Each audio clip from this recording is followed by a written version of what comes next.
Welcome to the podcast that cures disease and then plants some trees. It's the Redenbacher. This is your captain, Matt Murphy, speaking, and I'm joined by Commander Ben Bullerwell. How you doing, Ben?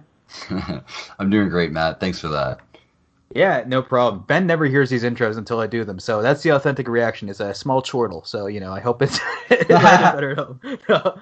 We're receiving a transmission with the episode Deflectors by David A. Goodman, or written by David A. Goodman and directed by Seth MacFarlane. It was a really complex episode and a pretty good one, if I do say so myself. What do you think, Ben? Yeah, I would agree. This episode, I remember the first time I saw it, I didn't think I would have a whole lot to talk about. Like, I thought there was some things, after watching it 2 or 3 times, you pick up on a lot of underlying things. You get to understand a lot more of Moclan culture in certain ways that have previously not been talked about, really. You're getting some good insight. And this was like a very deep episode. Has a lot of good content with like ethics and morals and cultural like norms, and it's a really good one about relationships. It's a very serious tone, like really serious, especially for this show. No, absolutely. Thinking about the show, there were some funny moments, but there is some very, very, very emotional, very strong, very angry moments in this episode. It displays a lot of emotion, and it's fantastic. Yeah, this was the breakout episode for Talla, the new Selayan on deck, and I think she had a good showing. It was a strong episode for her. Good outing. Absolutely. In our previous episode, when we were talking about Jilliak, I said that Talla was not very diplomatic and she acted very maturely. In this episode, I want to take back everything I've said that's bad about Talla. They were consistent with her character. In that Jilliak episode, she stood up and had like a sarcastic thing like, oh, we just don't like to kill people on our planet, or whatever the comment was. And she's like that too, where she stands up and where she has her morals, where even though it's not exactly always the right thing to do for the situation, she feels strongly about what she believes and will say it even if it's not exactly protocol. Absolutely. In this episode, I'm not gonna talk about it too long because we're gonna get into it later in more depth. But yeah, Talla she exhibits like angry outbreaks. She exhibits emotional, dilemmas that are.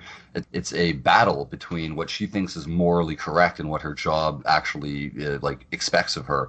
When personal interest conflicts with duty, oh my God, this was a good episode.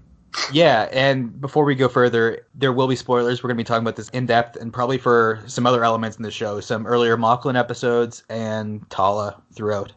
Absolutely. So this would be a good time if you haven't seen the episode that we're going to be discussing today to pause, go watch it if you'd like that. And if not, I hope you enjoy our take on the episode and are able to collect quite a bit of information and what you wanted to see out of it. I just want to say that Jessica Shazor, I don't know how to say her last name, the woman who plays Talla Keyali. This was a great episode, and I actually I'm on board with the character, fully on board now. I was testing the waters, and I was waiting until we got like a bigger dose of her, and this was good. So let's dive headfirst into it. We're firing up the transmission, and let's go. As I mentioned, this episode is called Deflectors and focuses a lot on deflector shields as we get to eventually.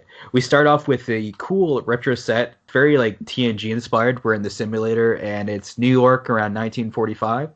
Yeah, I think it was lovely. Often in previous Star Trek spin-off franchises and original series, we get a lot of these cool episodes that take place in the holodeck, or in this case, the simulator. Regardless, it's a really, really interesting means of maybe addressing different things, or it's a really cool like set anyway. Like, if nothing else, it's beautiful, and it is very nostalgic and throwback to Star Trek. Like, we've seen this many, many times. It's super cool. I liked it. I'm not too well versed in like 1945 New York architecture, but the only complaint I had about the set is it looked like it was a little like small. Like in the background, it looked like there wasn't much beyond the skyline or whatever. I don't know how tall buildings were in the 40s and stuff. So we have Cassius and Kelly are out on a date. It's a very similar conversation I find to the one that Ed had with Talea. Not entirely similar, but they both want to take a vacation to benefit their relationship. Mm-hmm. So I found that was a cool similarity. Yeah, it's interesting. And as we know with Ed and Talea, their vacation, well, yeah, it didn't lead to good things. And they don't even get a vacation, these two. No, they don't. Yeah, Kelly pretty much, kind of says like she's much too busy for this sort of thing. They start talking about their the relationship and the issues and where Cautious sees it and then where Kelly sees it going, and they just see that they don't really agree on what they want for their futures. things aren't aligning, and there's also like they've got issues where there's Ed, which I don't know. I think he was mentioned in this conversation, as well as the job thing, where there's a power struggle between the two. Where, well, I don't know, if power struggle is the right term, but he's a teacher, which is a super respectable profession, but she's like head of this ship. That's like being like president or like a vice president. Like there would be issues in the relationship.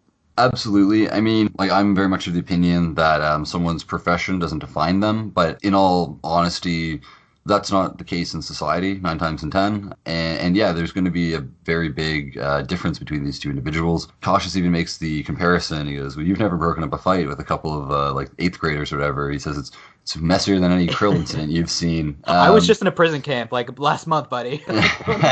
If you don't remember. No, teachers are great. They're very important, but come on, there's a bit of a difference.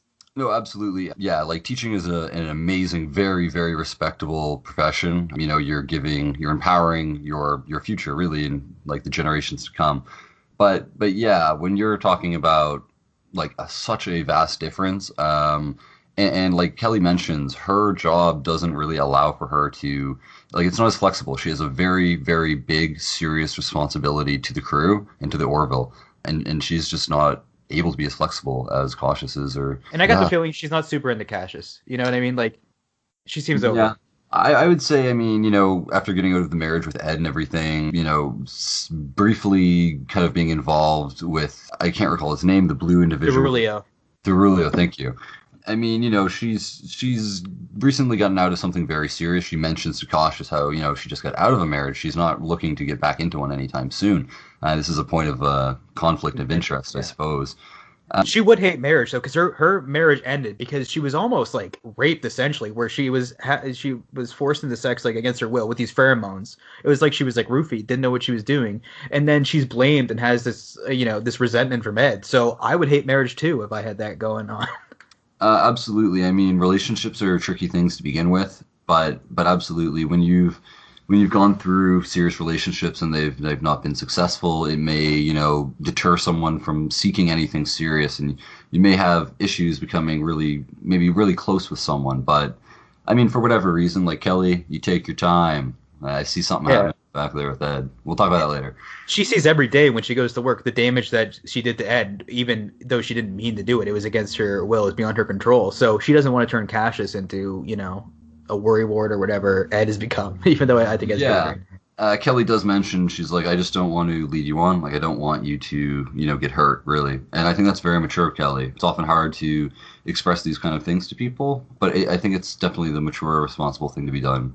No, Good job, Kelly. The more I see Kelly, the more I realize why she is like Lieutenant Grayson. I think that's her title.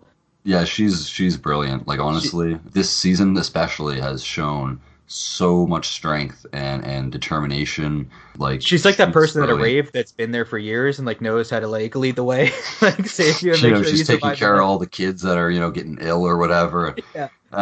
She's turning into quite a Janeway. I've mentioned this in the previous episode we recorded, but I would say she's such a strong figure. I think she would make an excellent comparison to Janeway. For sure. So it looks like they're on the path to breaking up. It's essentially like over at this point. And that's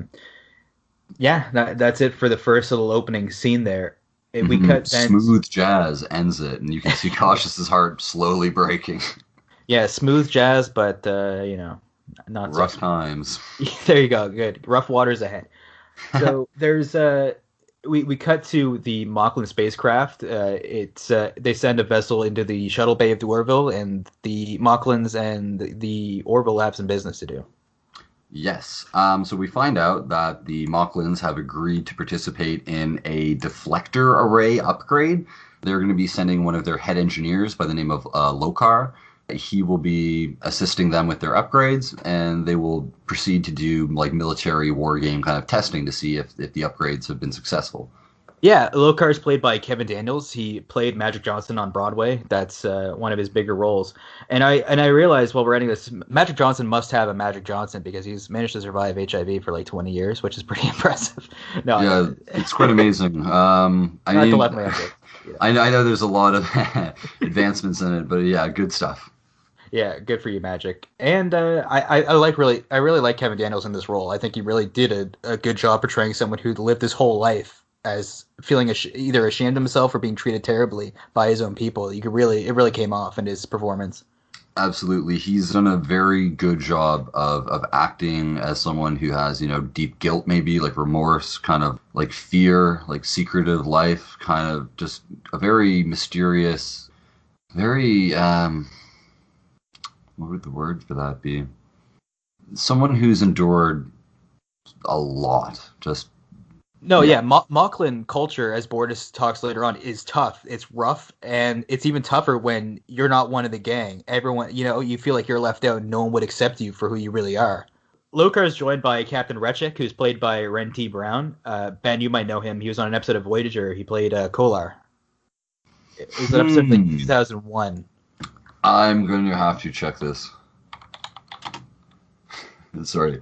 No, it's all good. But yeah, so it was even just like one-off roles. Seth knows and brings those actors on the show. I mean, it could be a coincidence. It could not be, because there's so many actors out there. I'm sure like probably 20% of actors have starred in a Star Trek show or movie.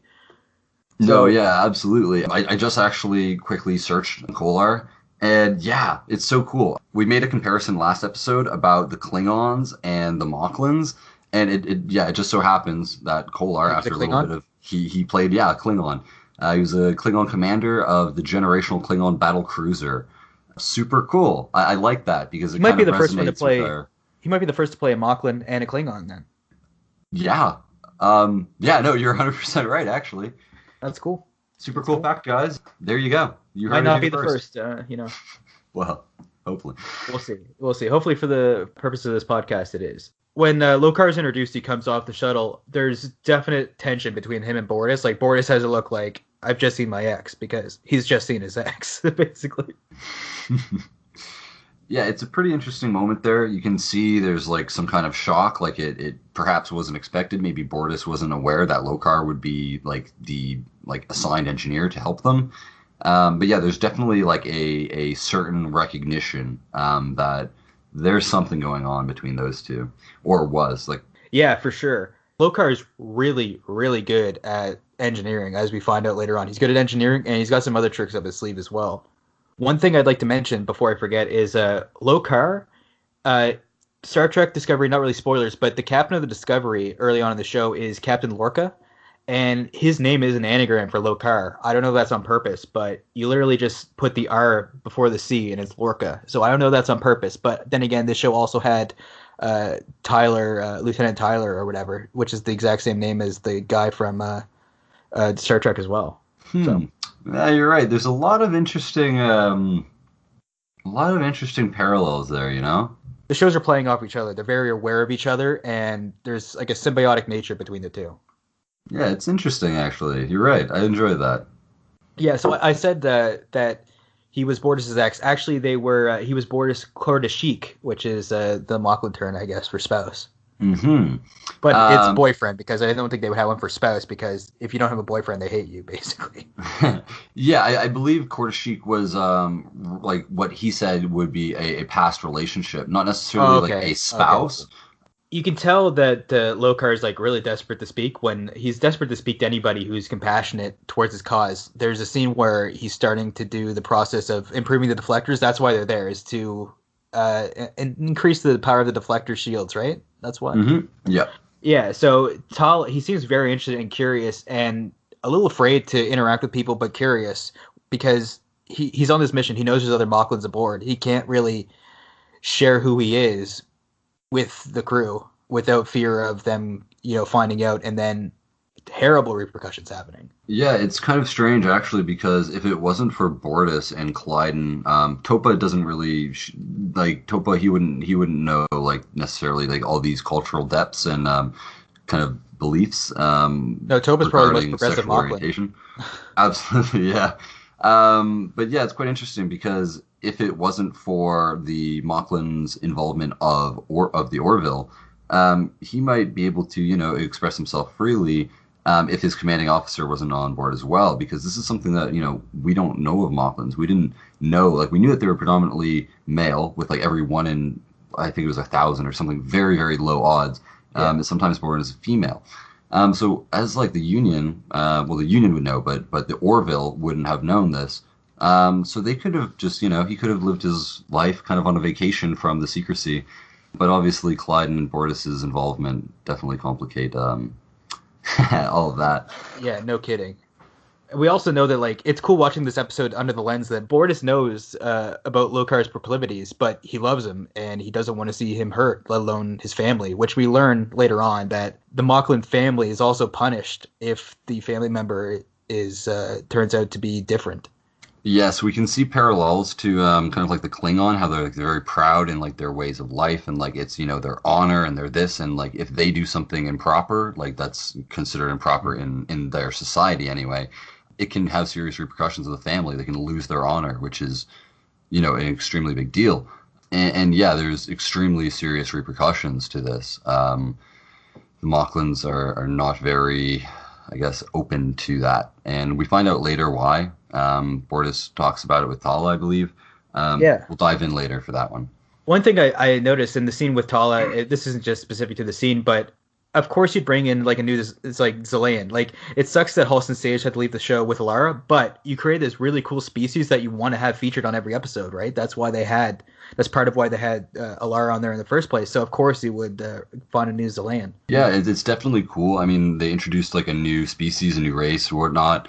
And it has a lot of interesting features. Like I don't know, it just really expands the universe a little bit more, and it's nice that they filled the boots, and they've continued to kind of keep us with Selayan influence a bit.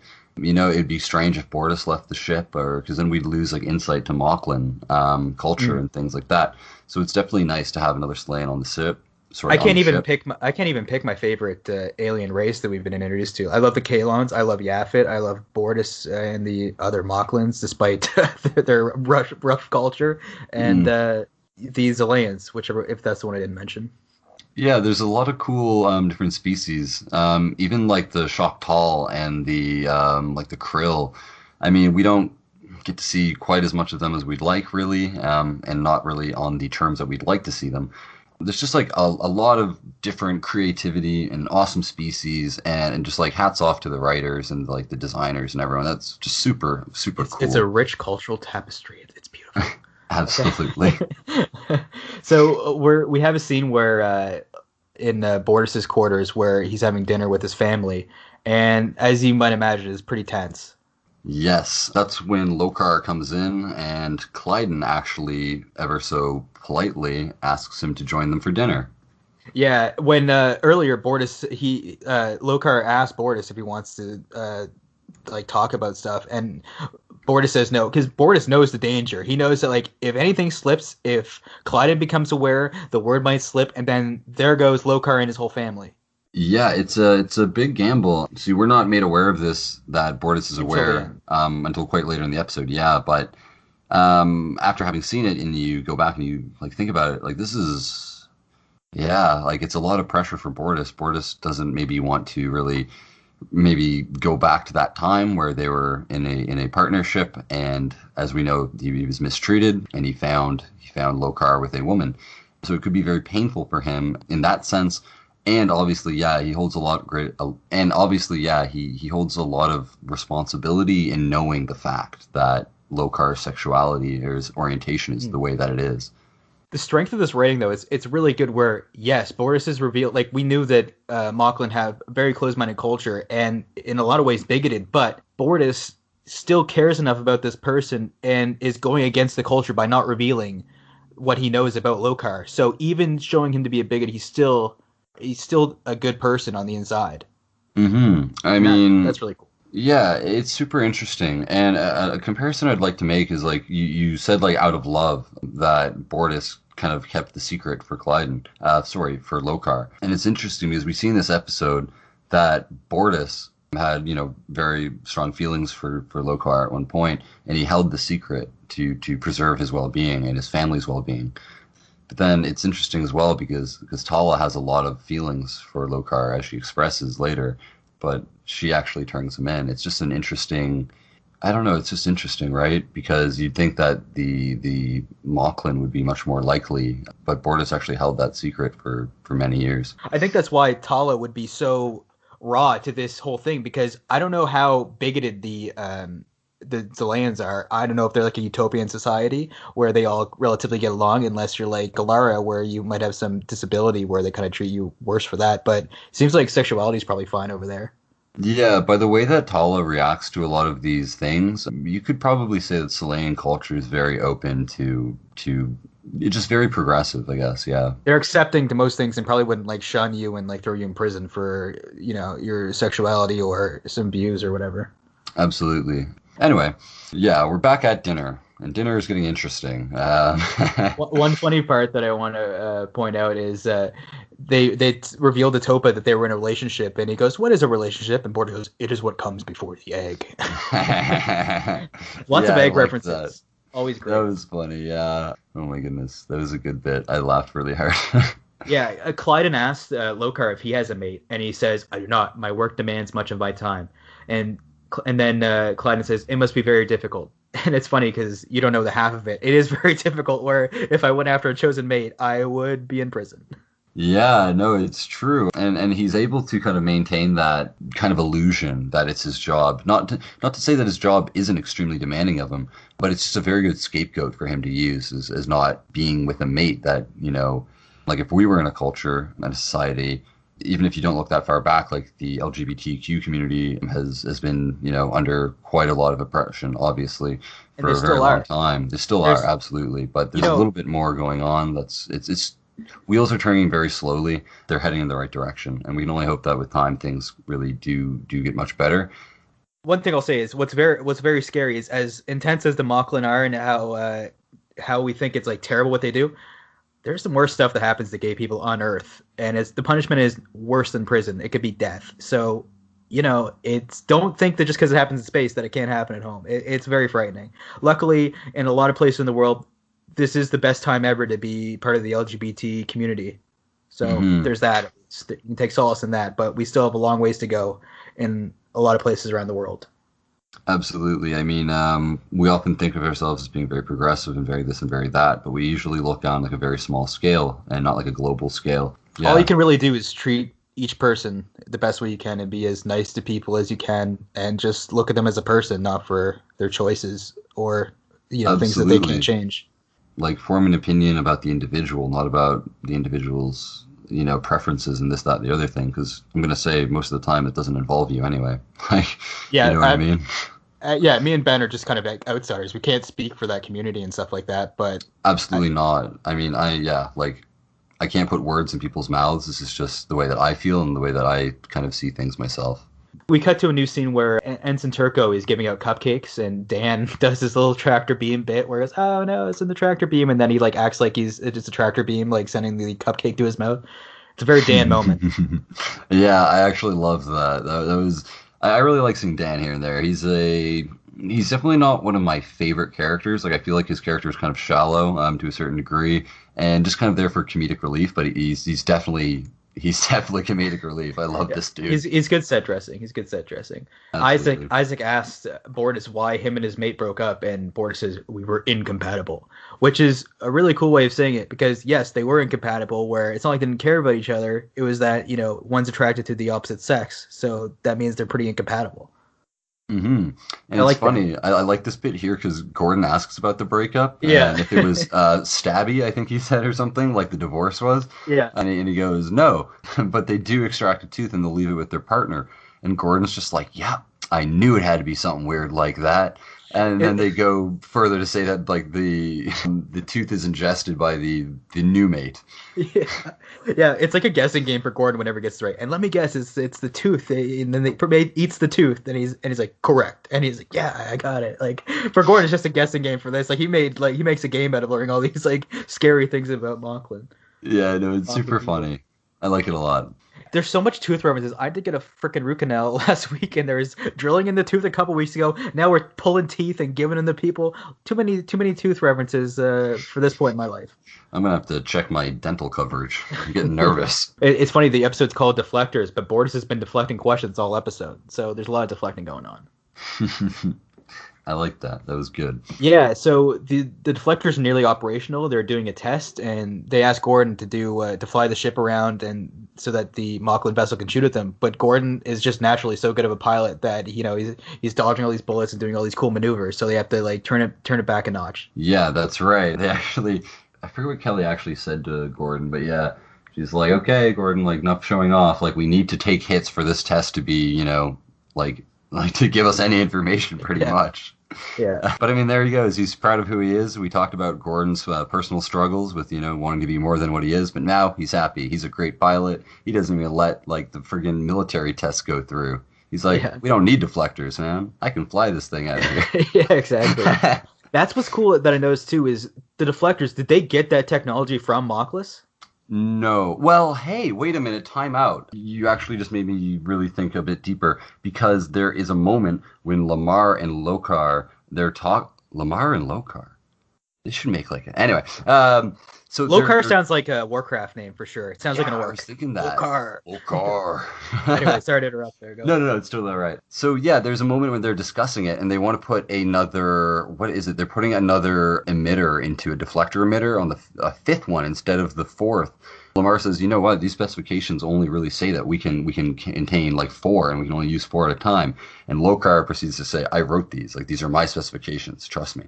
So we can assume from that if some of their technology for like deflector shields and things like that have been given to them by Moclan, if he wrote the specifications for it, this must be something they've received in like their union.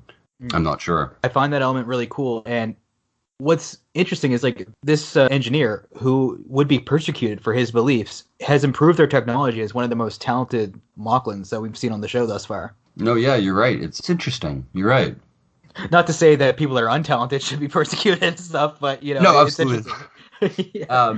I guess what it shows is the society doesn't value the individual based on personal decisions and personal pleasures or whatever, like what he, like different beliefs. But then they're actually, like, if they were to have condemned him, they would have not prospered in the technological advancements, which is, it's really showing it's like, it's very ignorant and it's very, like, counterintuitive to be prosecuting people for, like a personal decision or choice that's not harming anyone else. Like, it's not. They're holding themselves back in more way than one. Their society can't progress culturally, and they can't progress as well technologically if they keep these people locked up.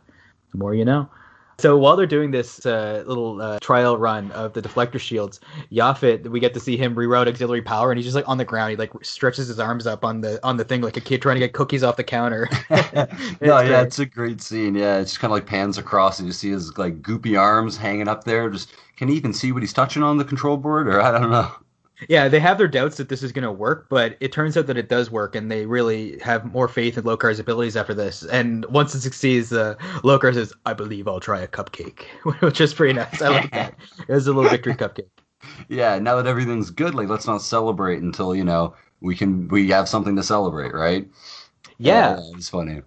One thing that I realized from the wiki, in the opening scene there in Old New York, it's shown that they have the marquee with the movie Anchors Aweigh is on there. And that's a movie that came out on July 19th, 1945.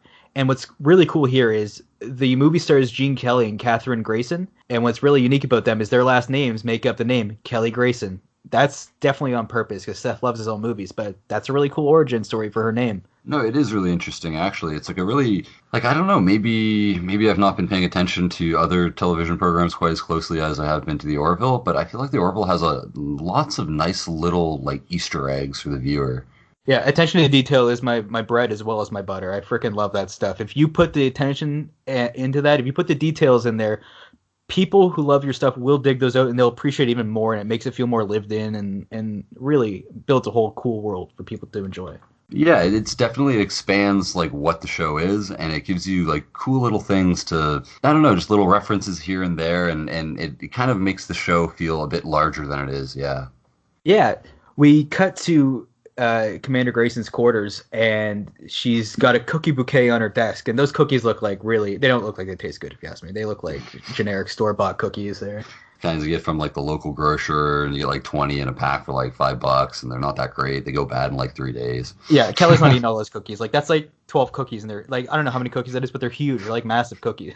Yeah, that's like I don't know. That's probably like a weekly like calorie intake for. Yeah, best case scenario, the ex-husband's gonna go run off with those, as we see later on. In the so Ed walks in and he grabs one of the cookies and eats it, and he's Kelly's single now, and he almost he's kind of longing for her. He's a little lovelorn. Those two are gonna hook up. He's still got feelings for her. Yeah, absolutely. I mean, we kind of see it like throughout the episode, like in slight kind of references here and there to their relationship, whether it be through the crew, whether it be through, like themselves talking about things. But they definitely they appear to be getting a little bit closer. I don't know quite yet in what sense, but we'll be sure to let you know. Although you never know, they could kiss at the end of the season. The rate the show's progressing, it could happen at the end of the season. They are one of those shows that set things up, but they don't make you wait like all season or till the end of the year. They get going with it. Like they really pick it up. They like to deliver, and deliver they do. Which is cool because unfortunately this show could be canceled. So I like that they're not going to leave us all hanging. And again, if you like the show, definitely try to watch it live, buy the merch from Fox, show them you're interested in any way you can. Mm-hmm. I say this every week. Yeah, so you best be listening each and every week. No, we're not trying to nag you like your mom to take your lunch to school or whatever, but really, this show is fantastic, and I think that more people are going to hop on board as this train gets rolling, because this show is really, really something special. Absolutely, and we'd hate to see it happen kind of like TOS. We don't want to see it get canceled, guys. We want you to show your love for it while it's on air, and hopefully it'll stay that way for foreseeable future. Yeah, what's really funny about the dialogue that Kelly and Ed have is Ed says, if you guys wanted to get married, that would have been really awkward because as captain of the ship, I would have to perform the ceremony. Yeah, I know. I like that. You can kind of sense the relief. He's like, oh, yeah, that's great, because it just would have been really awkward kind of thing. Like, he's still kind of thinking about himself in this scene, but he's also trying to, like, ease the tension with some jokes. Yeah, absolutely. And, I mean, we know that Ed has very deep feelings for Kelly. And, I mean, I don't know.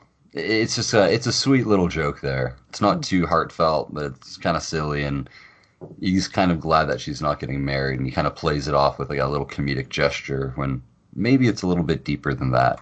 Yeah, but out. If Isaac and Dr. Finn ever tie the knot, we know who's going to be the master of ceremonies or whatever. The guy. Yeah, I can't wait to see Captain Metal done up and performing a wedding ceremony. That'd be quite a thing to see on the show. Do you take this robot, this Kalan, to be your, Ed asks if he can take the cookie bouquet, and she goes, "Yeah, sure." And Ed just I love the way he awkwardly grabs it and just walks off with it. You can have any food you want via the simulator or whatever they use, the synthesizer. Mm-hmm. So why would you want that cookie bouquet? Maybe it's because he doesn't want her thinking of Cassius or whatever. I was kind of thinking that, right? Because if you see them sitting on your desk and you don't plan to eat them, you're going to be thinking of the other person quite a bit. It's like a very, cautious, he's a sneaky one. He's manipulative. Yeah, we'll find out later that that's not the biggest gesture he'll be making this episode. Certainly not. We see Talla walking to her quarters, and she finds Lokar, and he says he needs to talk. Mm-hmm. Wow. This is when things really pick up in this episode, and things get super serious. Like, it goes from kind of lighthearted jokes and stuff. This is like a pivotal turning point in this episode. I didn't see this coming at first. I thought that it was going to go more of a Bohemian Rhapsody route where they were going to be like best friends, like Freddie Mercury and Mary. But no, it turned out to be different. I didn't see the twist coming, did you? There were little notes that I kind of noticed, I picked up on. When Lokar actually decides to have the cupcake after it's a success, like the mission, or Talla gives him the cupcake, and he receives the cupcake from her, whereas Turco offered it to him the first time, and he refused very abruptly. This time, he receives it with a very big smile. Like, he looks definitely interested. Good thing Lamar didn't have to compete with Lokar there. Yeah, that could have been some pretty awkward. I've been wondering why we've been getting so much Moclan stuff lately, but much like a sword, there's a point to it where I think that the relationship with the Moclans and the Union isn't as tight as we would think, and it's very easily broken off if the cultural differences become bad enough that it tears them apart. Yeah, no, that's definitely an interesting thought. There's more on that at the end of the episode, definitely hinted towards. Oh, yeah. Yeah, we'll get into that a little bit later, I guess. So Lorcar comes out and reveals that if he was found out, he'd be put in prison for the rest of his life. He tells Tala that he's attracted to her, which is weird because he doesn't really know that many dating. He doesn't know what it's like to court a woman. He's probably only met like 10 women in his whole life, depending on how much he's been interacting with people as out of Moclus. Yeah, no, it's true. After Lokar expresses his attraction towards Tala, Tala's like super confused.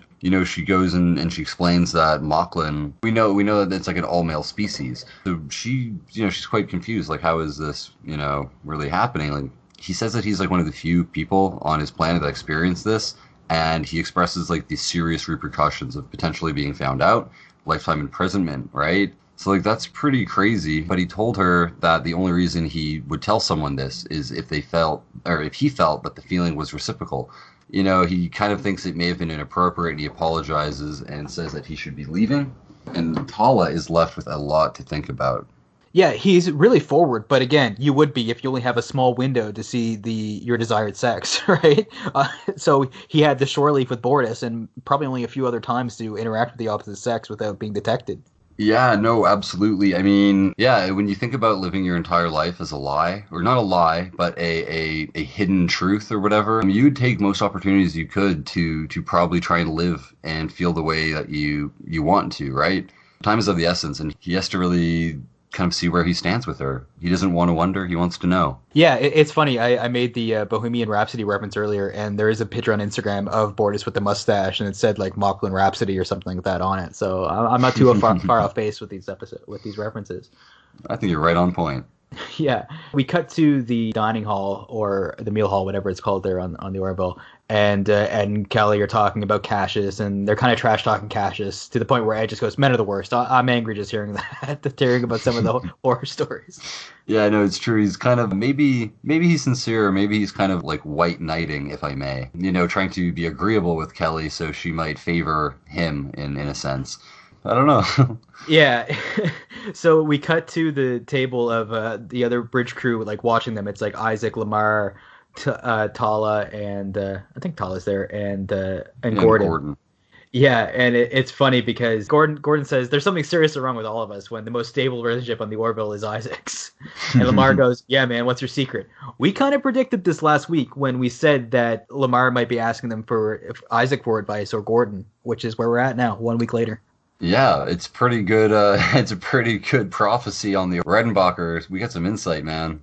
Yeah, the Redenbacher, you heard it here first, folks. We're dropping serious speculation, and sometimes it pays off. Doo-doo-doo. Yeah. I actually really love the dynamic of like Isaac being the one who knows the most about relationships or being the only one in the stable relationship and being like, and sure. like it being like so, yeah, it's so surreal that it's like all these people in the Orville are struggling with the relationship so much. And you know what? I mean, Gordon does mention that Isaac had a little hiccup there. He was going around asking the crew which sexual positions were the most enjoyable to biological life forms. Yeah, Dr. Finn's warned him about being too open about the relationship. And then Tala's like, did something happen? He goes, oh yeah, he's going around the ship asking what sexual positions were most pleasurable for biological life forms. That's but what Gordon said. I love how Isaac like reciprocates that. He's just like, I was merely trying to provide Claire with the most, what do you say? The most dutiful, calibrated coital experience. There you go. And it's so funny. Gordon's just like, no, yeah, that's what women want. Dutiful coitus. Like. This is Sheldon done better, if you ask me. There's no laugh track, and it's like fantastic every way, and it's not like forced. It's great. I love Isaac so much. He's great. No, a wonderful character. So much joy comes from Isaac. Like, we only get a couple teaspoons of Isaac this episode, but it's all great. It's all great. Yeah, it's all gravy. Like we're just taking samples of Isaac, but each one is fantastic. Gordon and the crew are talking, and they basically seem that even the crew thinks Ed and Kelly should get back together. Gordon knows a bit more and knows that it's super complicated. And then Talla looks at him and says, "I don't know. The galaxy is full of so many unhappy people. Why ignore something good?" Which is mirroring what she's thinking about Lokar. Exactly. Yeah, you can see it after she says that. She kind of like. Her face and like her expression, they kind of like she's in deep thought, and yeah, you can tell that she's trying to kind of maybe justify things or convince herself that this might be a good idea to proceed and to see Lokar in a more of a romantic kind of involvement. Yeah, Talla and Lokar start talking in one of their quarters, and then they decide to go on a date or somewhere where they won't be seen. At least it's not officially a date. They go to the simulator. Hmm. As they walk through the simulator, we see that someone's watching them from afar. We just see like their arm, and it looks like it's Moclan garb. Oh man, yeah.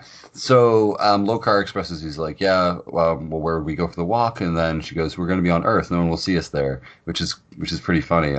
Because like yeah, like Matt says, like someone very much does see them on their way to the holodeck.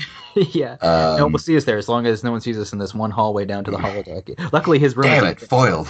Like one thing I was thinking of is there would be like a list of who's using the simulator, right? Like everyone would want to use it like every day. You know what I mean? Like that would be pretty booked, but it's gonna be open. I think you're right. Yeah, like actually, when you really consider it, what do you have to do in your off time? You know what I mean? Like there's simple things. You can go to like the bar, you can go, to mess hall, you can like hang out with colleagues that are off shift. But yeah, there would be like a huge demand for the simulators. I know I would be putting my name in like months in advance just to make sure I get a spot. I'd be in there. I'd be like, simulate Matt Murphy version 12, and I'd be chilling with like Willie Nelson or whatever. but yeah, that aside, I mean, that's not even a nitpick. Like, I know that the show, you have to write it so it works like that, and it's fine with me. Hmm. So they're in 1945 New York, like we saw in the beginning of the episode. She borrows Kelly's simulation.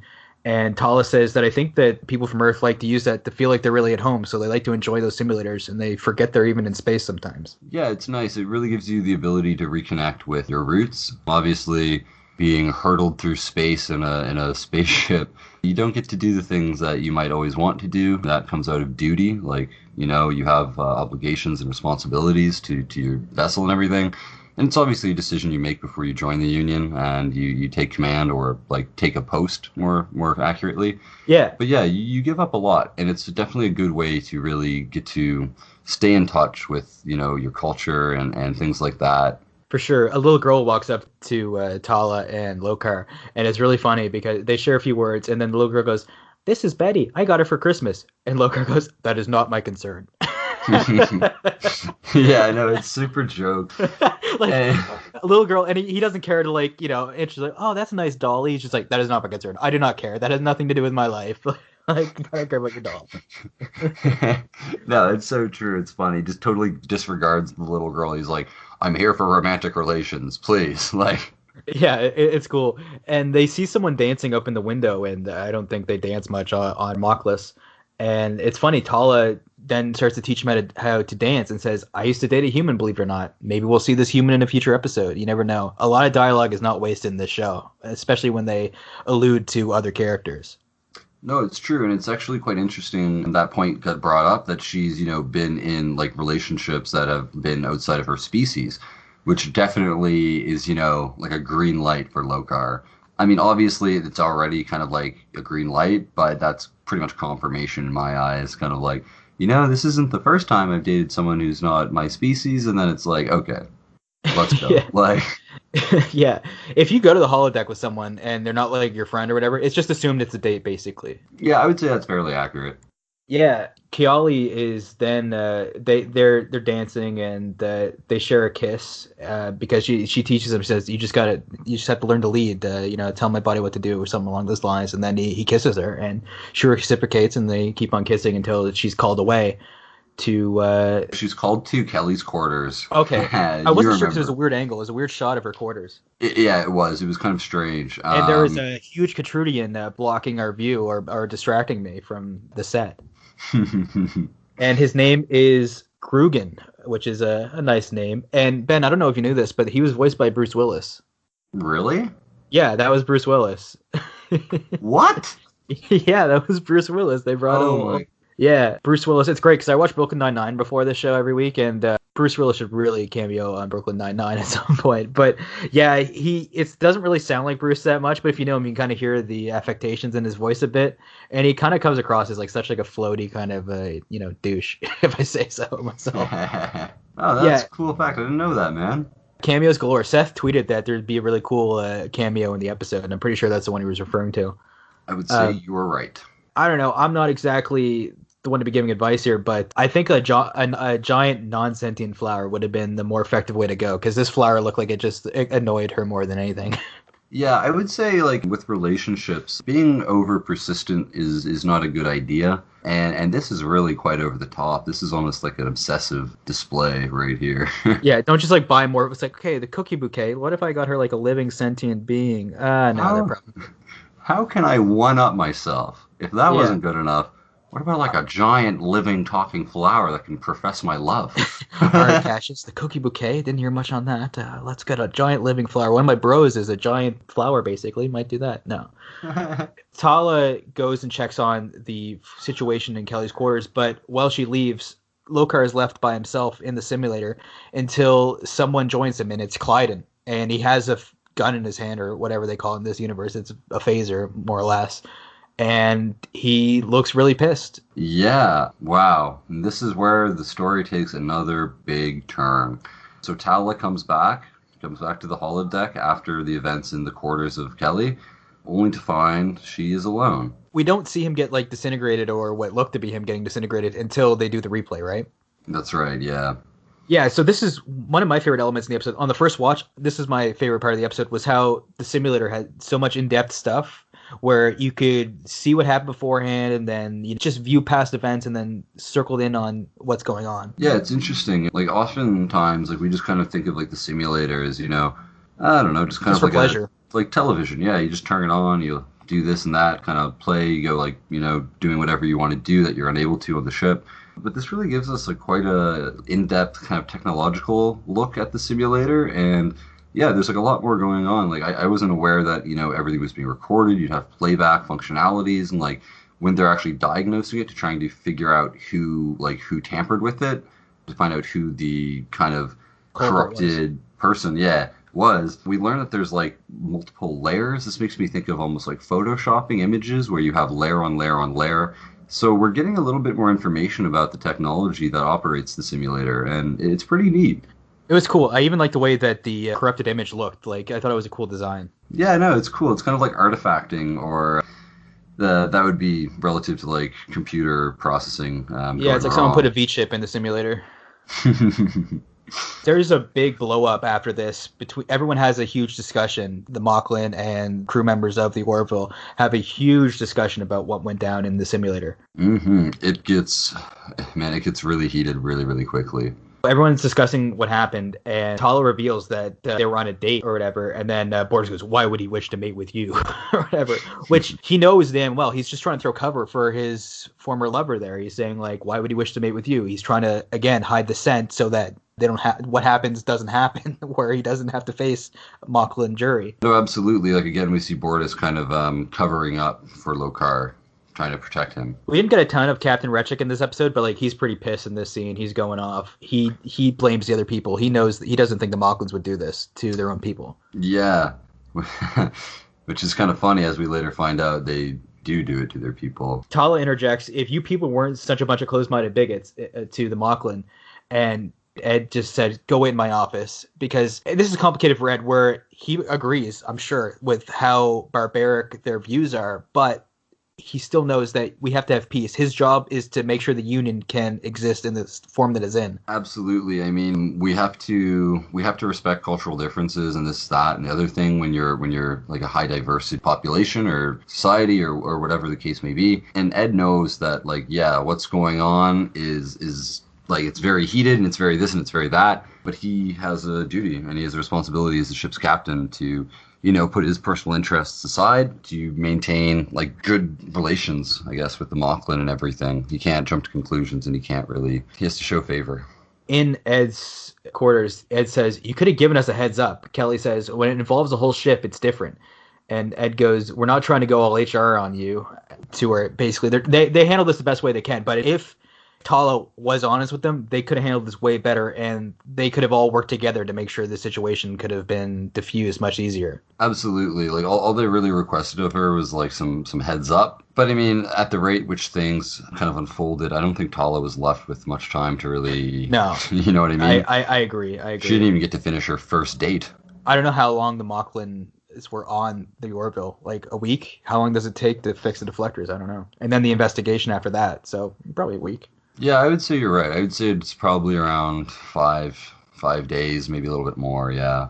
After this, Ed's kind of like testing Talla to see if she can stay, what's the word I'm looking for, to not be conflicted about this. Like, she's very involved in the situation, and she's the head of security, so you need to have your head in the game. You can't be going after a personal vendetta or anything like that. And Talla says, nobody gets away with murder on my watch. And Ed goes, okay, I'm going to hold you to that, basically saying, I trust you, but, don't mess this up. It's understandable why Ed would think this way. I mean, if you have strong feelings for someone, you're going to have a bias, and you might see what you want to see. But Talla, I mean, as we see later in the episode, she doesn't let like personal interest conflict with her duties. She's good at her job there for sure. Mm-hmm. Talla meets up with Bortus later on and speaks to him about the issue. And Bortus says to Talla, "You have been a selfish fool." And she asked him if he knew, because the way he says selfish fool, she's really good at reading people, and that implies that Bortus knew that he was attracted to females, which is kind of cool. Because Bortus says something about like that Talla was condoning dangerous behavior and that she doesn't understand like the Moclan ways, and it's not responsible of her.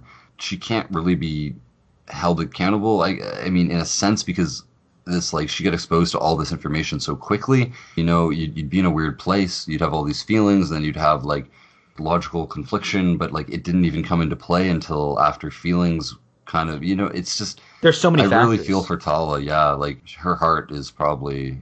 She saw someone who was lost and wounded and had never been able to be accepted in their society, and there is a connection for her where she says later on that her people are like the black sheep or whatever, so she knows what it's like to be the black sheep and be the one that is the outsider.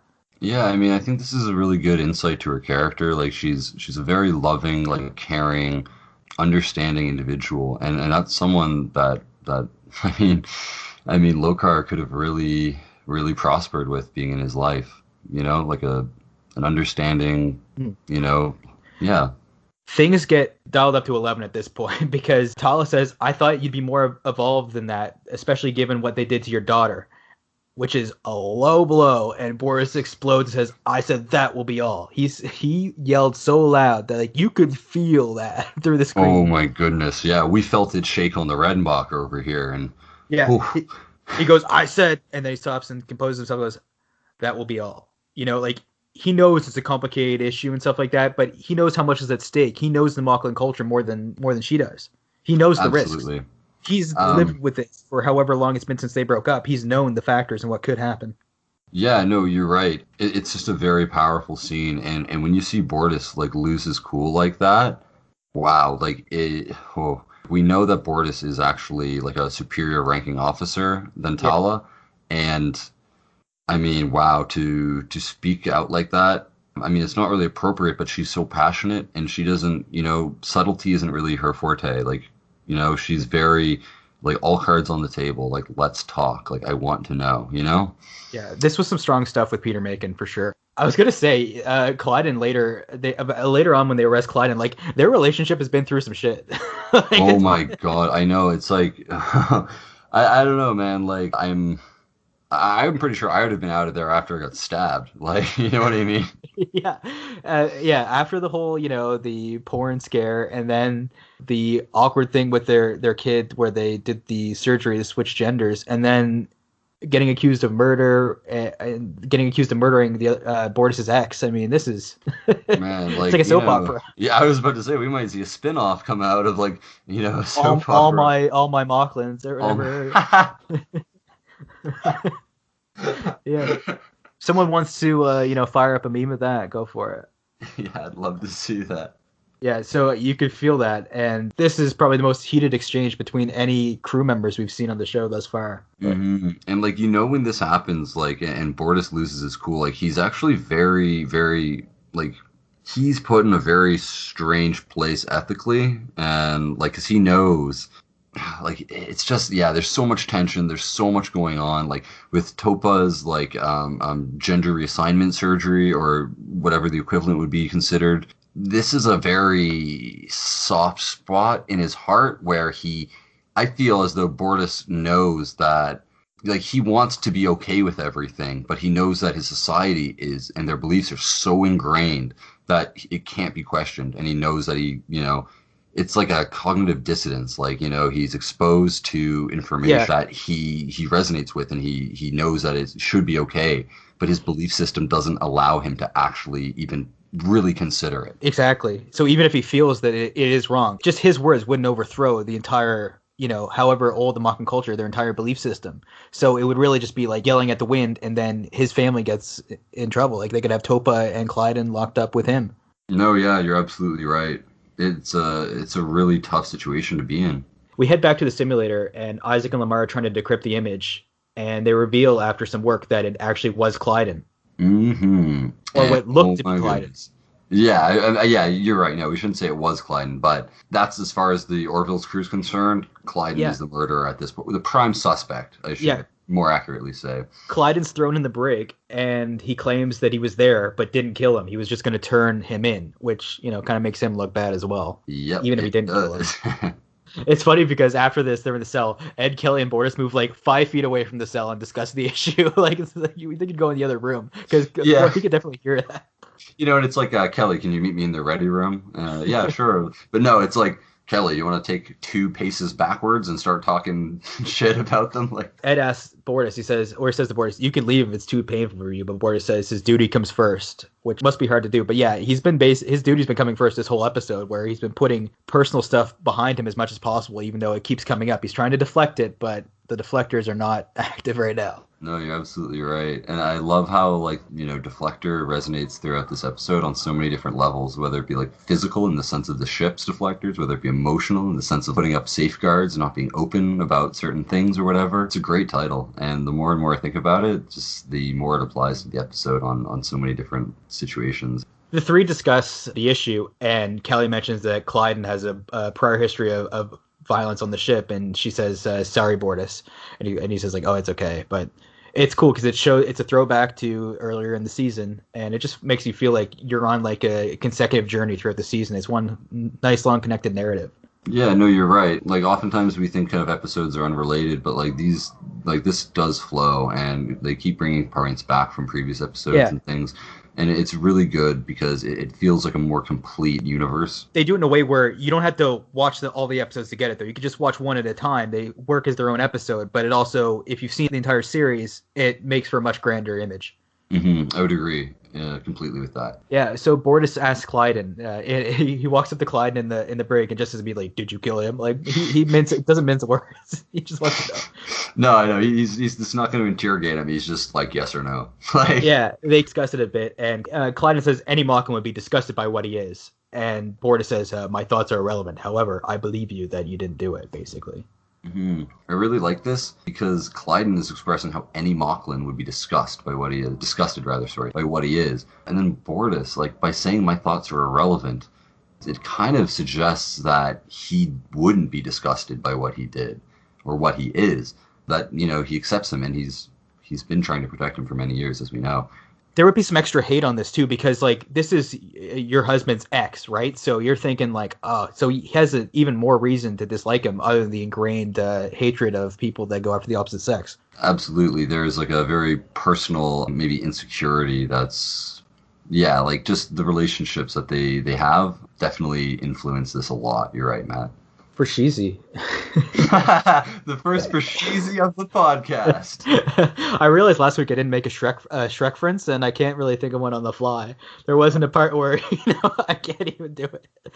I can't try it. I can't.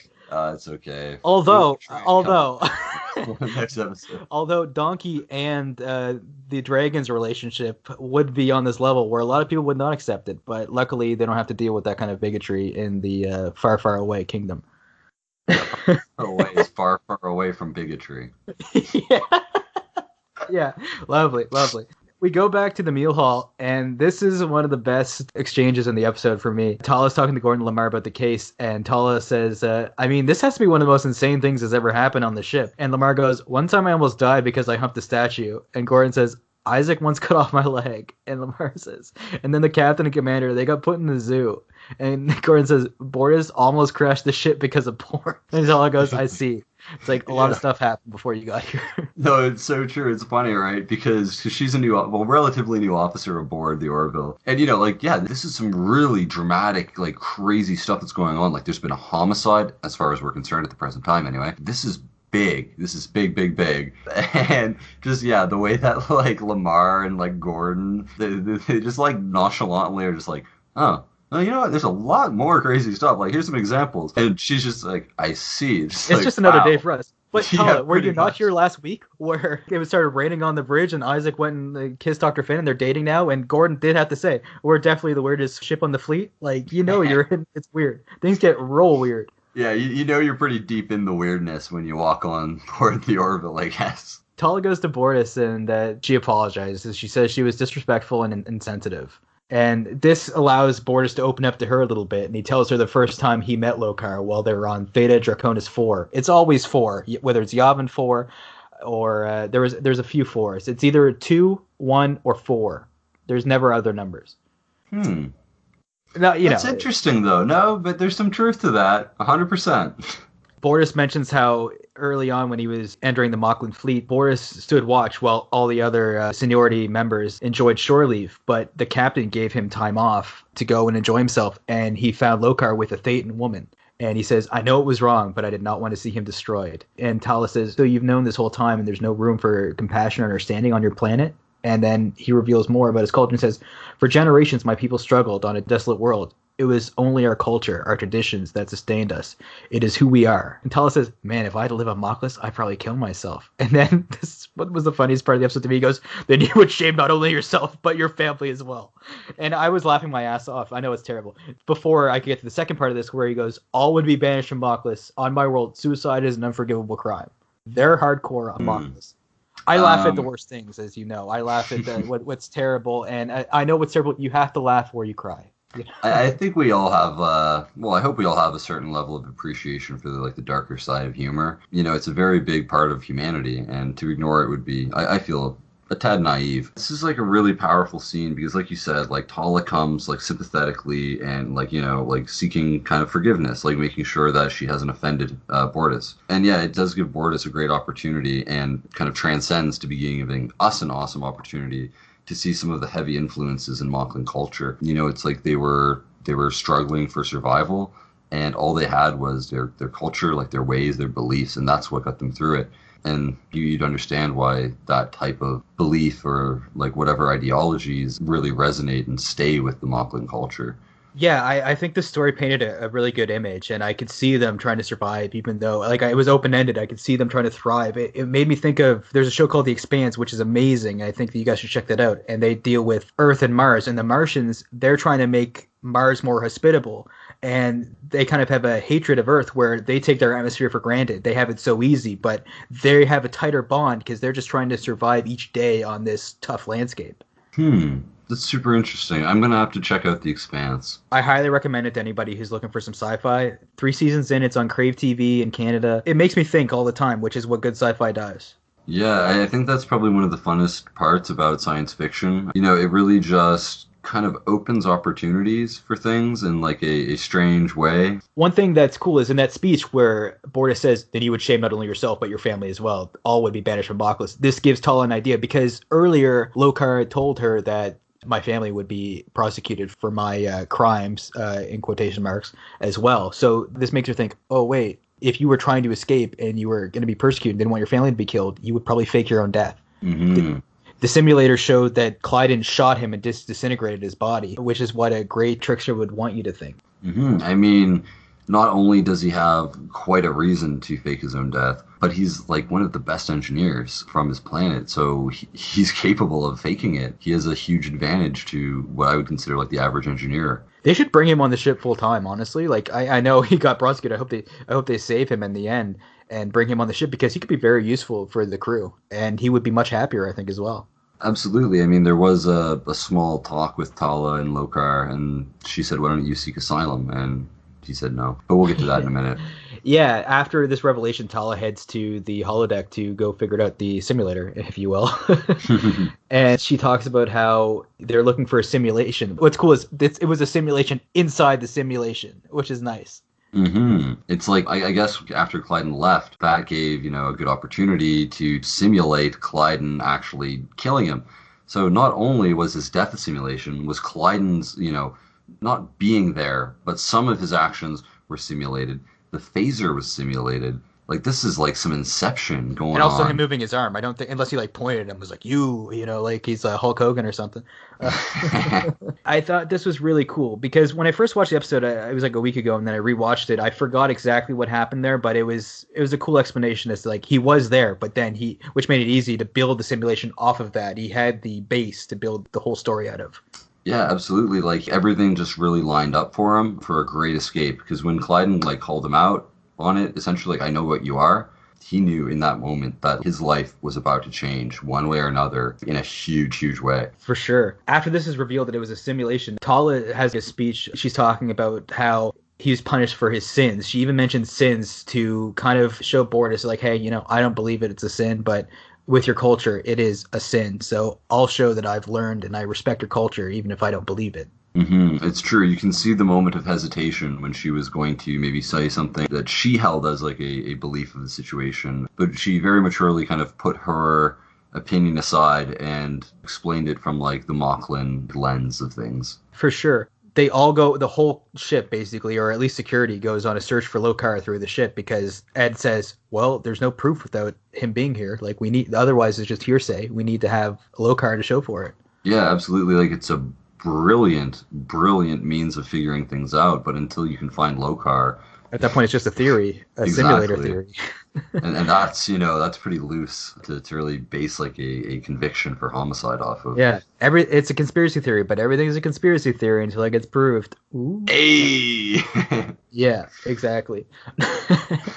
So after the search, we get a couple sequences of people searching, and we see Tala checking the shuttle, and then we hear like a sound, and Lokar reveals himself. It's almost like Lokar wanted to be found because this is the only person that is on the ground floor of this and might let him go. And she holds the power to, actually, as well. You know what I mean? In certain instances, because she has, feelings towards him. So this is like, if he's going to reveal himself to anyone, it has to be Tala. It's his last chance for like legitimate safety.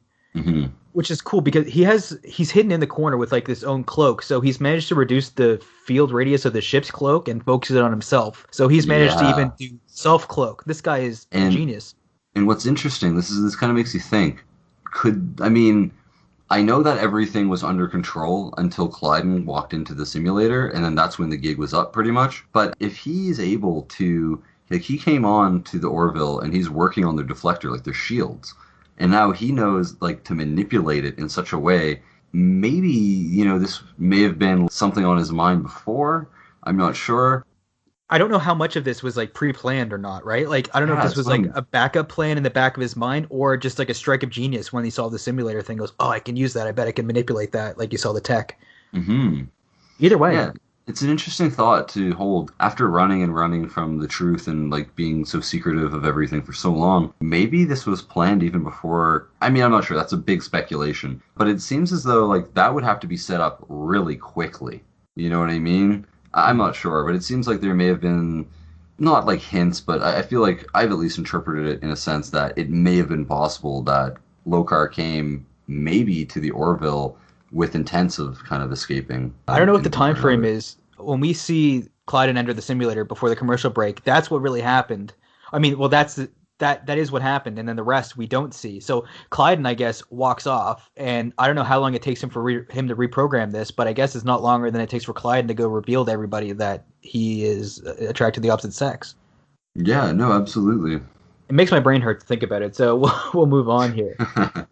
Tala and Lokar have this heart-to-heart conversation about he wants her to free him, and he puts a little guilt on her as well, where he says to her, if you know the truth, why did you not let me leave? And Tala says that Lokar should request asylum, but Lokar says, I don't want to hide. I'll return home and face the consequences, but it'll be on your conscience, Tala. That's almost like guilting her into doing it, which isn't, the way to do it. It absolutely is. It is extremely manipulative. He's saying, I'm going to return to my planet. I'm going to face whatever consequences are bestowed upon me. But Talla Keyali, it will be on your conscience what happens to me. I understand that this is something like, he needs to leave. Like he starts tearing up. It's an extremely powerful moment. He pretty much puts himself at Tala's mercy and kind of influences her decision, hopefully with guilt, to allow him to leave. She says she cares about him, but she's still. But Lokar says, "Take me to this ship," and he like accepts his fate. And this is the opposite of what Ed did a few episodes back with the Gilliacs. They made the fake star, where he did get involved and do like a big change to change their culture, and took a step beyond the Union boundaries. Whereas Talla really doesn't want to, just as much as Ed would hate to leave the Gilliacs suffering. But she does go and take him in and sends him off to be persecuted. Oh, wow. This is what it boils down to. Tala's been questioned by Ed, like if she's going to be able to perform like the investigation without a bias, without, this and that. And it's really just like, like a battle between the heart and the mind. Exactly. Like, so often people will follow their heart, but Talla knows that that's, it's not okay. And she's like sworn to not only the Union, but to Ed, her captain, that she's not going to let this interfere. And it's extremely hard. Like, she's sending him away to be prosecuted, to be potentially banished from Moclus. It's a sad ending. It's a sad way to go, and it only gets sadder. It's extremely emotional. Yeah, it's really hard. After that scene, we see Ed and Kelly. They're having a drink, and Ed says, the more I learn about the Moclans, the more I see that our differences go right down to the core of our values.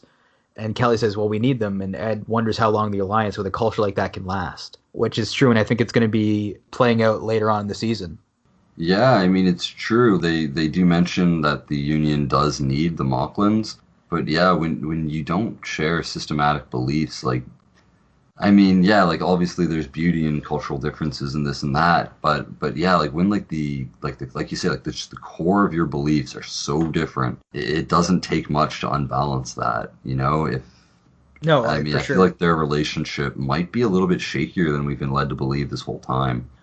I agree. Cassius shows up, and then the full breakup happens. Basically, apparently, his bro Grugan told him what happened, and they were friends from way back. And he gave him the 411 on the side. Like, I want to see that conversation. Yo, bro, not happening, bro. Didn't work out, bro. Just damn, like. But it's funny because they even go into the amount of depth to say that Cassius actually like. This is earlier, but I think he said that he taught my kids and everything. We go way back, like. Teach your kids about photosynthesis. So Cass asks Kelly if he's still in love with Ed. She says Ed will always be in her life, but Cass says that's not really an answer, and she says it's the only way I know how to answer that, and I like that. It's pretty powerful because maybe from Kelly's past relationship, she's not really ready to jump into anything else or anything like that. But then she really does avoid Cautious' question like very, very hard, just like do you still, like, are you in love with him? She goes, well, I still love him. So it's interesting, She hasn't directly answered the question, and I understand why Cautious would be like, that's not entirely what I asked you. But then at the same time, like, yeah, like Kelly herself doesn't seem to really know what she wants, and that should be respected, absolutely. Like, yeah. Well, it's like you're dating the ex-wife of the captain of the ship. There's going to be a little bit of drama. So he was kind of doomed from the start, and Cassius kind of leaves the show as he entered it in a, ho-hum way. And I expected this kind of arc for him where they date a bit and then he's the boyfriend that's like, actually, you're still obsessed with your ex. I'll leave now. And he gets transferred to another ship. Yeah, by his choice, though, which is very emotionally mature of him. I mean, he's finally got, despite what Ed and Kelly talked about earlier, saying closure is kind of it's a scapegoat just to like hang out. You can say, oh yeah, like I just need closure, and then try and swoon them or something like that. But yeah, maybe Cautious did actually receive the closure that he needed. Like he understands, like he accepted Kelly's feelings, and he's moved on. Not that he doesn't still feel the same way, but he respects her decision, and he requests a transfer. Exactly. Later on, here's where we get the last scene of the episode. There's a mashup of other shots cut in, but Talla is joined by Clyde, and he thanks her and says that Bord has told him to put his faith in her, and he was right. And Talla says, I was just doing my job. To which he replies, if you haven't done your job, I would have gone to prison. I owe you a debt. And she goes, here's how you repay me. When you see me, walk the other way. She says, Lokar didn't hurt me. He didn't hurt anyone. He's in this position because of you. So for that, you can go straight to hell, more or less. I paraphrase that a bit. But it was intense, and it was a very emotional scene, and maybe Clyde will think differently about his views. Like, hey, you know what? This person's good enough to save my life. Maybe I should rethink some things. Absolutely. I mean, this is yeah, like you say, Matt. This is such a powerful scene. Again, like Tala's just doing her duties, but it went against like her personal beliefs and like what she wanted. And yeah, Clyden, he just expresses his thanks to her, and just oh my goodness, yeah, just what he got like what he got coming his way. It was like yeah, we can see things from both sides. Like we understand Moclan culture a little bit better now, but we can still understand like the hurt that Tala feels, and we can definitely respect that. Even there, wow, it's super powerful. And you're right, like when Clyden does enter with Bortus, they hold eye contact, and that same kind of feeling like resonates. Like I don't feel like Bortus was happy with how things happened, and I feel like he does hold Clyden responsible. Yeah, there might be some resentment there. Absolutely. Even though already things were rocky for them. Oh yeah, they've been rocky, but yeah, you just like look at it and really what Clyden has done here, not necessarily, I mean, he hasn't been aware of this. Yeah. But what he's done is he's effectively odied someone that Bortus cares about and that Bortus has been, protecting for so long, for so long. And Clyden doesn't understand Bortus's feelings necessarily, and we can understand why he did what he did based out of his cultural beliefs. But yeah, you can see that, just so much hurt and so much pain in both Talla and Bortus. Even though Bortus isn't very emotional, he doesn't express it, you can see, like, a great disappointment. Yeah, for sure. As you can hear in the background, those strong Canadian winds are blowing in Ben's background. It's a record. Yeah, I'm very sorry, guys. I hope that hasn't been terribly distracting throughout the episode. Right now in Toronto, that's where I'm recording from. Gale force winds. Yeah, we're getting gusts of like upwards past 110 kilometers an hour. I'm not sure what the conversion in miles per hour would be, but it's fast. It's a windstorm, so I'd like to apologize if it's been distracting. We're wrapping up here. We're almost done, but one thing I want to say is Clyden. I hope that Bortus, just to spite Clyden, grows the mustache back. It's like, oh, you don't like it? Well, I don't like it when you out my friends or whatever and get them thrown in jail. That would be good, actually. A little passive aggression. Bortus, why is the mustache do a back? Fu Manchu. Give us a good Klingon reference from the OG days. And after the scene, there's also cut with Lokar facing the courts on Moclus, and they've got like a cool little cube gavel there. So I was intrigued and sad at the same time. But the little cube gavel that they bang on the table there to end the case. Yeah, it's a powerful scene because you see after Clyden leaves and Tala's still in the room and she's still staring off into what would be Moclus, kind of pondering the fate of Lokar. And then you see Lokar kind of in the same state, kind of standing there, I guess, whatever the judge declared just passed as the mallet hit the table or whatever. It's sad, not like pickle jar sad. Pickle jar sad will be a term we use on the podcast from now on. But it's like, damn, I feel bad for that guy sad. And I hope we see Lokar again. I hope he gets freed. This can't be the end of his story. I really hope it isn't the end of Lokar. I got my fingers crossed for you, Lokar, and you as well, Talla. Hopefully you guys can have something somewhere, sometime. For sure. I always talking about the Orville. I'm almost sick of it. No, I'm just kidding. I've been waiting to go watch the new episode of the Orville. I've had it taped and I don't want to be spoiled, so I'm looking forward to the next one. It's got like a 9.4 to 10 on IMDb, so I can't wait. I hear Gordon can sing. What more do you want? Wow, I can't wait. I mean, we know Scott Grimes has a wonderful music career going, like beautiful tunes. I can't wait to see him sing it out on the Orville. Yeah, do you have anything else to say on the podcast or on this episode? I think I've at least pretty much said most of what I wanted to about this episode. It's just been a really powerful episode. Better on the rewatch for me. I was the lowest on this of the episodes we've covered so far, but I think it does keep up. I actually really enjoyed it. Absolutely. I mean, I remember on my first watch, I remember you and I discussed and we're like, wow, this podcast might not have quite as much content as we would hope it would. But since we've been talking, man, wow, like there is a lot that we've discussed, and I think I've pretty much mentioned just about everything that I would have liked to. Hey, wait a minute. Did you hear the door chime? I think someone's there. What you need to do, I'd say go to the chopper, but it's not good enough. You need to go to the Redenbacher. Do it now. Go on YouTube, Podbean, all the platforms are there. You'll listen, you'll like it. Well, thank you very much for that. Is he a new officer, Matt? Have you met him before? Who is this guy? I don't know. It's some guy from Austria. He's rising up the ranks. He's pretty good. I don't know. He seems pretty tough. Yeah, he seems familiar. I just can't put a finger on it. But anyway, Okay. guys, take his advice. Anyways, from the Ulysses Claw Galaxy, this is Matt Murphy signing off for Commander Ben Boywell. Keep cutting that grass.